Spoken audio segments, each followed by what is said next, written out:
নমস্কার, সনাতন ধর্মকথা চ্যানেলে আপনাদের সবাইকে স্বাগত। আজ রামায়ণের লঙ্কাকাণ্ডে ষষ্ঠ পর্ব শুরু করব। ৩৩ কোটি দেবদেবী, ব্রহ্মা বিষ্ণু মহেশ্বর, সর্বকালের সর্বসৃষ্টি, পিতা মাতা গুরু সবাইকে প্রণাম জানিয়ে এই পাঠ শুরু করছি।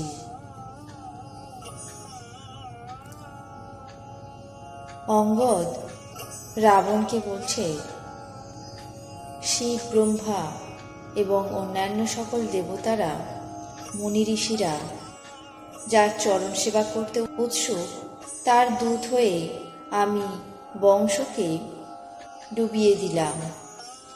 এই রকম বুদ্ধি হওয়া সত্ত্বেও তোমার বুক কেন ফেটে যাচ্ছে না?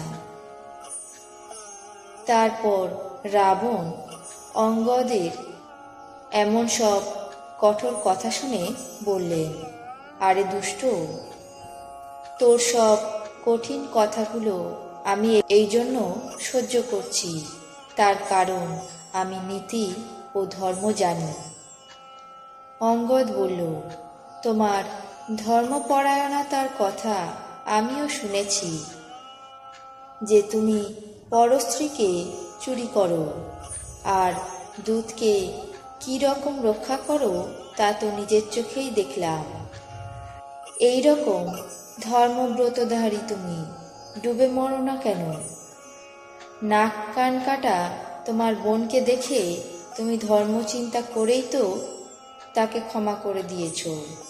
তোমার ধর্মপরায়ণতা জগৎ বিখ্যাত। আমিও অতি বড় ভাগ্যবান যে তোমার দর্শন পেয়েছি। তারপর রাবণ বললেন, ওরে জড়জন্তু বানর, বৃথা জ্ঞান দিস না।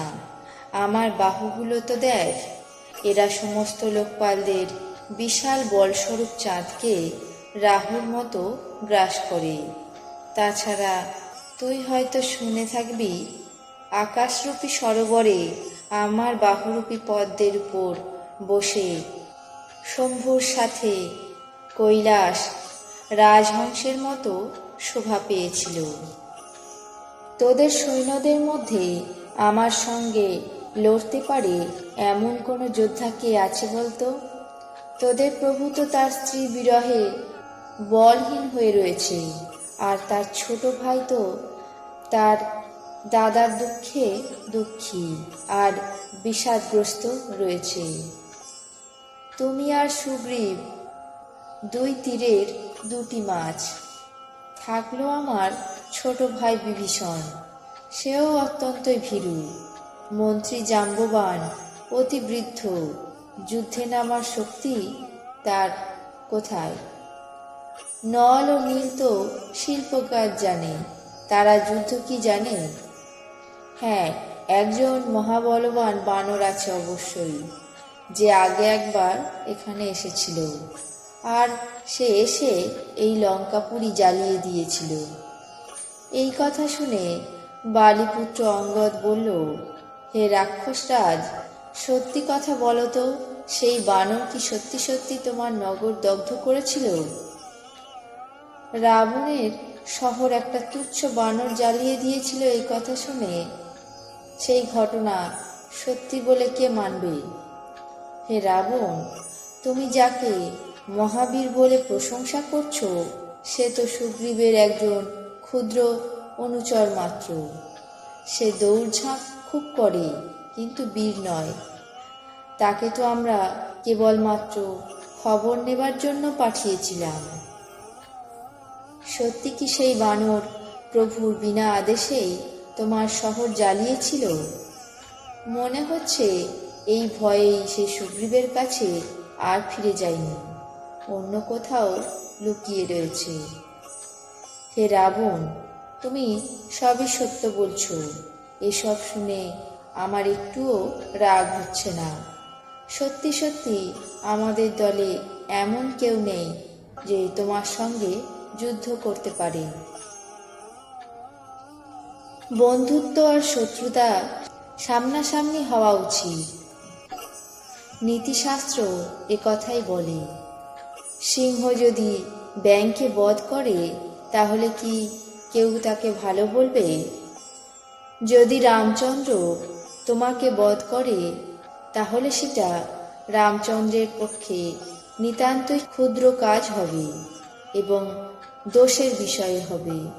তবুও হে রাবণ, শোনো, ক্ষত্রিয়ের ক্রোধ বড় ভীষণ হয়। বক্রোক্তি রূপী ধনুকে বচনরূপী বাণ মেরে অঙ্গদ শত্রুর হৃদয় জর্জর করে দিল। বীর রাবণ সেই বানরকে প্রত্যুত্তররূপী সাঁড়াশি দিয়ে টেনে তুলছিল। তখন রাবণ হেসে বললেন, বানর জাতের এটা একটা বড় গুণ যে তাদের যারা লালন পালন করে তাদের ভালো করবার জন্য তারা নানাভাবে চেষ্টা করে।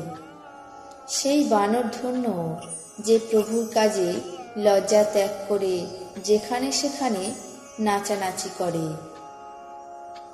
এগুলো তাদের চারিত্রিক ধর্মের নিপুণতা। হে অঙ্গদ, তোমার জাতি প্রভু ভক্ত, সুতরাং তুমি তোমার প্রভুর গুণগান এভাবে কেন করবে না? আমি গুণগ্রাহী এবং সুবিজ্ঞ, তাই তোমার কটু কথাতে আমি কান দিই না। অঙ্গদ বলল, তোমার সত্যিকারের গুণগ্রাহিতা তো হনুমান আমাকে বলেছে। সে অশোক বনকে বিনষ্ট করে তোমার ছেলেকে বধ করে তোমার নগরকে আগুনে পুড়িয়ে দিয়েছে। তা সত্ত্বেও তোমার নিজের গুণগ্রাহিতার দরুন এই ভেবেছিল যে সে তোমার কোনো অপকারই করেনি। তোমার ওই সুন্দর প্রকৃতি বিচার করে হে দশানন, আমি ধৃষ্টতাই করেছি। হনুমান যা কিছু বলেছিল আমি এখানে সব কিছুই প্রত্যক্ষ দেখলাম, যে না আছে তোমার লজ্জা আর না আছে তোমার ঈর্ষা। তারপর রাবণ বললেন, ওরে বানর, তোমার যখন এমনই বুদ্ধি, তাই তো তোমার পিতাকে অতি দ্রুত রামের হাতে মরতে দিয়েছ। এই কথা বলে রাবণ হাসলেন। আর অঙ্গদ বলল, পিতাকে মৃত্যুলাভ করতে দেখেছি, এবার তোমাকে দেখব। কিন্তু এর মধ্যে মনে এক অভিনব চিন্তার উদয় হয়েছে। ওরে নিজ অহংকারী, বালির নির্মল যশপ্রচারের হেতু বলে তোমাকে বধ করিনি। একবার ঠিক মনে করে বলো তো, এই পৃথিবীতে কতজন রাবণ আছে? আমি নিজের কানে যে কটা রাবণের নাম শুনেছি তাদের কথা বলছি শুনুন। একজন রাবণ তো বালিকে জয় করতে পাতালে গিয়েছিল। সেখানে শিশুরা তাকে ঘোড়াশালে বেঁধে রেখেছিল। শিশুরা খেলা করতে করতে তাকে মারছিল। তখন মহাবলী বালির দয়া হলো, তাই সে তাকে ছাড়িয়ে দেয় সেখান থেকে। আর একজন রাবণকে জানি, যে সহস্রবাহু, যাকে দেখেছিলেন এবং দৌড়ে গিয়ে তাকে বিশেষ জন্তুর মতো মনে করে ধরে ফেলেন। তারপর কৌতুকবশে তাকে গৃহে নিয়ে আসেন। তারপর পুলস্ত্য মুনি এসে তাকে মুক্ত করেন। আর একজন রাবণের কথা বলতে তো আমার বড়ই সংকোচ হচ্ছে। সে বহুদিন পর্যন্ত বালির হস্তগত ছিল। এর মধ্যে তুমি কোন রাবণ? রাগ করো না, সত্যি করে বলো। রাবণ বললেন, ওরে মূর্খ, শোনো, আমি সেই বলশালী রাবণ, যার হাতে লীলা বা ক্ষমতা কৈলাস পর্বত জানে, যার পরাক্রম মহাদেব জানেন, যে মহাদেবকে আমি আমার নিজের মস্তকরূপী পুষ্প নিবেদন করে পূজা করেছি। আজ রামায়ণের লঙ্কাকাণ্ডের ৬ষ্ঠ পর্ব এখানেই শেষ করছি। বাকি অংশ আগামী পর্বে পাঠ করে শোনাব। আপনাদের কেমন লাগছে তা অবশ্যই কমেন্ট বক্সে জানাবেন। চ্যানেলটিকে সাবস্ক্রাইব করবেন, লাইক করবেন, শেয়ার করবেন। ধন্যবাদ।